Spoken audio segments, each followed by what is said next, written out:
नमस्कार सभी को। दोस्तों, ऐसे तो महाराष्ट्र भारत की इकोनॉमिक पावर हाउस है, लेकिन यहाँ से आजकल इकोनॉमी की खबरें कम आ रही हैं, पॉलिटिकल खबरें ज़्यादा आती हैं। और दुख की बात यह है कि वो खबरें अच्छी तो नहीं होती।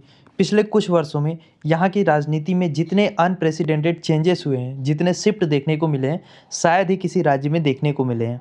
लेकिन इस बार का मुद्दा राजनीतिक जोड़ तोड़ का नहीं है, बल्कि राजनीति में बैठे लोगों का इकोनॉमिक करप्शन है। और करप्शन भी उन लोगों के साथ जो समाज में सबसे शोषित, सबसे दलित माने जाते हैं, उनके आरक्षित संसाधनों को हड़पने की कोशिश का है। मामला है महाराष्ट्र के deputy chief minister Ajit Pawar के बेटे पार्थ पवार से जुड़ी हुई एक जमीन डील का। एक ऐसा सौदा जिसकी कीमत मार्केट वैल्यू से कई गुना कम लगाई गई और जिसने राज्य की सत्ताधारी गठबंधन को सवालों के घेरे में खड़ा कर दिया। सबसे पहले मामला क्या है उसको स्टार्टिंग से समझिए। देखिए, खबर की शुरुआत होती है पुणे से। पुणे शहर के मुंडवा इलाके में एक मैसिव लैंड डील चर्चा में है। ये ज़मीन है लगभग 40 एकड़ की और सरकारी रिकॉर्ड्स और जो रियल इस्टेट एक्सपर्ट्स हैं उनके अनुसार इसकी मार्केट वैल्यू है करीब 1800 करोड़ रुपए। लेकिन चौंकाने वाला खुलासा इसमें ये हुआ है कि इस ज़मीन को बेचा गया है मात्र 300 करोड़ रुपए में, यानी जो इसकी वास्तविक कीमत है उसके पाँचवें हिस्से से भी कम में। और इस ट्रांजैक्शन को अंजाम देने वाली कंपनी का नाम आपको पता है क्या है? उसका नाम है अमीडिया इंटरप्राइजेस। इस कंपनी के की पार्टनर हैं अजीत पवार के बेटे पार्थ पवार। अब ये मामला केवल अंडर वैल्यूएशन का नहीं है, इसमें एक और भी पहलू है। इस डील में कथित तौर पे जो 21 करोड़ की स्टैम्प ड्यूटी लगनी थी उसको भी माफ़ कर दिया गया। स्टैम्प ड्यूटी के लिए केवल 500 रुपये दिए गए। अब सवाल ये है कि आप और हम इसको कैसे देखें? क्या आप इसको एक मामूली सा बिजनेस ट्रांजैक्शन कह सकते हैं जहाँ पे 1800 करोड़ रुपए की संपत्ति को कौड़ियों के दाम में बेच दिया गया और उस पे जो गवर्नमेंट फीस है, जो स्टैम्प ड्यूटी का चार्ज है, उसको भी माफ़ कर दिया गया। और इतना सब जानने के बाद अगर अब आपको भी ये चीज़ लग रहा है कि ये कोई मामूली बिजनेस ट्रांजैक्शन नहीं है, तो यहीं से मामला उठता है लैंड स्कैम का। और ट्रस्ट मी, मामला केवल अंडर वैल्यूएशन या स्टैम्प ड्यूटी ना पे करने का नहीं है। मामला इससे भी एक कदम आगे का है। जो ज़मीन का लीगल स्टेटस है उसमें एक अलग ही पेंच है, क्योंकि ये कोई साधारण ज़मीन नहीं है। ये ज़मीन शेड्यूल कास्ट कम्युनिटी के लिए आरक्षित है, जिसे महार वतन ज़मीन के नाम से जाना जाता है। महार वतन ज़मीनें ऐतिहासिक रूप से महार समुदाय के लोगों को उनकी जो पारंपरिक सेवाएं हैं उसके बदले दी गई हैं। इन ज़मीनों का लीगल स्टेटस यह है कि ना तो इनको बेचा जा सकता है, ना ही इनका ट्रांसफ़र किया जा सकता है। और मान लीजिए कुछ सीमित परिस्थितियों में अगर इनका ट्रांसफ़र करना भी है तो उसके लिए कलेक्टर या गवर्नमेंट की विशेष अनुमति की आवश्यकता होती है। तो यहीं पे सवाल खड़ा होता है कि अगर ये ज़मीन एससी कम्युनिटी के लिए आरक्षित है तो इसका सेल डीड एक प्राइवेट कंपनी को कैसे किया गया? किस ऑफिशियल ने किस लीगल ग्राउंड पर इस ट्रांजैक्शन को ग्रीन सिग्नल दिया? और यहीं से सत्ता और पावर का जो सिस्टमैटिक दुरुपयोग किया गया है उसकी बू आनी शुरू होती है। क्योंकि जो स्कैम हुआ उसको तो आप छोड़ दीजिए, स्कैम होने के बाद जब पुणे पुलिस ने इस पे एफआईआर दर्ज भी की है तो एफआईआर केवल जो कंपनी है अमीडिया इंटरप्राइजेस, उसका जो माइनॉरिटी पार्टनर है दिग्विजय पाटिल, उसके ऊपर की गई है।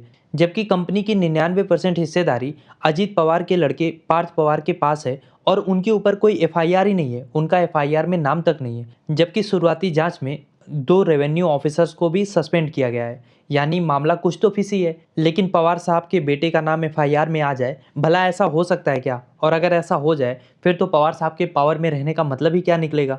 हालांकि ऐसा नहीं है कि कुछ किया ही नहीं गया है। जब मामला थोड़ा गर्म हुआ, पॉलिटिकल रिएक्शन आना शुरू हुआ, तो राज्य के मुख्यमंत्री देवेंद्र फडणवीस ने जांच के आदेश दे दिए हैं। कह रहे हैं सच्चाई सामने लाई जाएगी और किसी को बख्शा नहीं जाएगा। वही तो हम भी कह रहे हैं, किसी को बख्शा नहीं जाएगा एक्सेप्ट जो उनके अपने हैं। क्योंकि मजाल है इसमें किसी विपक्षी नेता का नाम आ जाए और सरकार उसको बख्श दे। मतलब कोर्ट से बाद में सजा आती है, पहले सरकार अपना बुलडोजर लेके पहुंच जाती है। लेकिन यहाँ पे अजीत पवार के लड़के का नाम एफआईआर तक में नहीं डाला गया है। तो इनके आश्वासन पे कि किसी को बख्शा नहीं जाएगा शायद ही किसी को भरोसा हो। क्योंकि ये वही देवेंद्र फडणवीस हैं जिन्होंने 2014 के चुनाव में अजीत पवार पे इरिगेशन स्कैम के लिए तीखा हमला बोला था कि अजीत पवार चक्की पीसेंगे।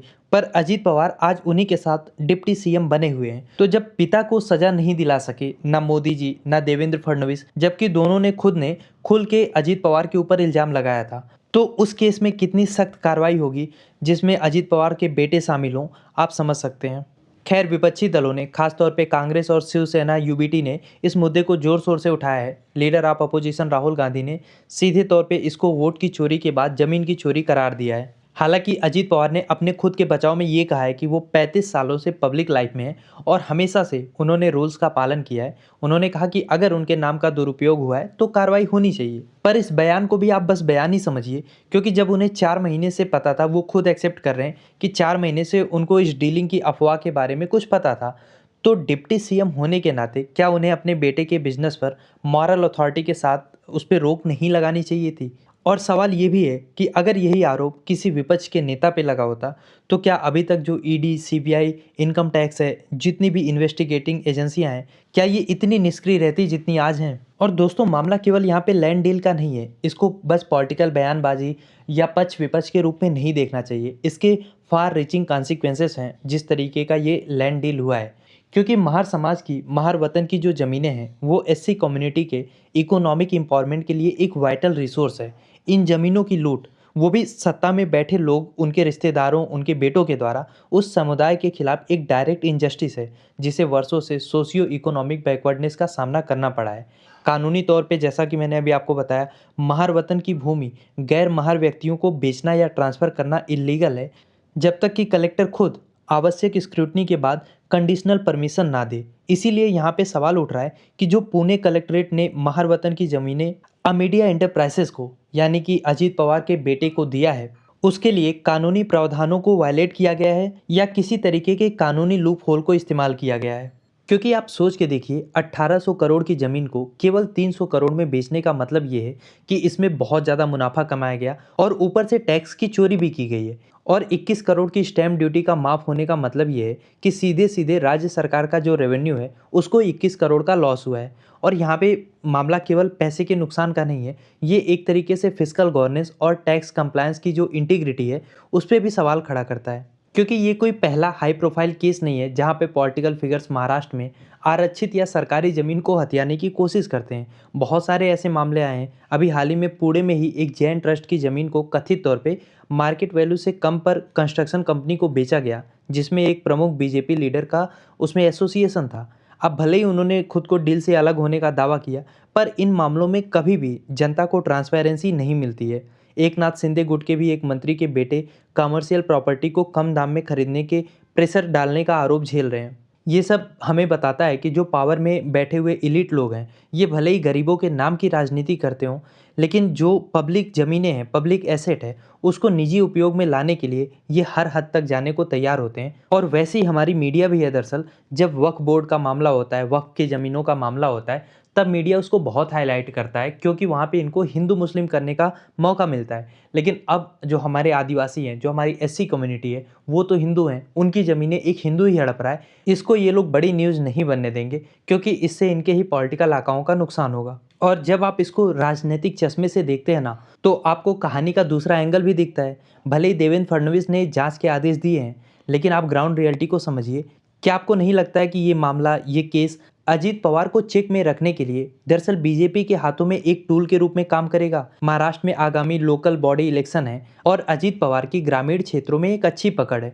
तो उनकी पकड़ अगर ग्रामीण क्षेत्रों में है, तो मोदी जी नहीं चाहेंगे कि बीजेपी की पकड़ अजीत पवार पे कमजोर पड़े, क्योंकि गठबंधन में उनकी जरूरत तो है। तो कहीं ना कहीं इस मामले को आप उस नजरिए से भी देखिए, तो आपको खुद समझ में आएगा कि फडणवीस साहब जो इस केस में कह रहे हैं कि किसी को बख्शा नहीं जाएगा, इसमें क्या होगा। पहली बात तो जांच धीमी हो जाएगी, मामला लंबे समय तक इन्वेस्टिगेशन के नाम पे खींचता जाएगा, छोटे छोटे जो अधिकारी हैं उनके ऊपर कार्रवाई होगी। जैसा कि अभी आपको पता है, 2 ऑफिशियल्स को सस्पेंड किया गया है, ताकि जनता को भी लगे कि हाँ, सख्त एक्शन लिया जा रहा है। इसके बाद क्या होगा, पर्याप्त सबूत ना मिलने का हवाला देके या फिर कारपोरेट स्ट्रक्चर की जटिलताओं का उपयोग करके पार्थ पवार को अंततः क्लीन चिट तो दे दी जाएगी। शर्त बस ये है कि पापा पार्टी ना बदले, वरना तो फिर कार्रवाई बहुत तेज होगी। और ये मैं अपने से नहीं कह रहा हूँ, आपको याद होगा अजीत पवार पे जो इरिगेशन स्कैम का आरोप लगा था, जैसे ही वो बीजेपी अलायंस में आए तो मामला जांच के नाम पे कितना धीमा पड़ गया। तो आप समझ सकते हैं कि कभी कभी ऐसे मामले, ऐसे चार्जेस, ऐसे एफआईआर, ऐसी जांचें बीजेपी और उसके गठबंधन के लिए शील्ड का काम भी करते हैं।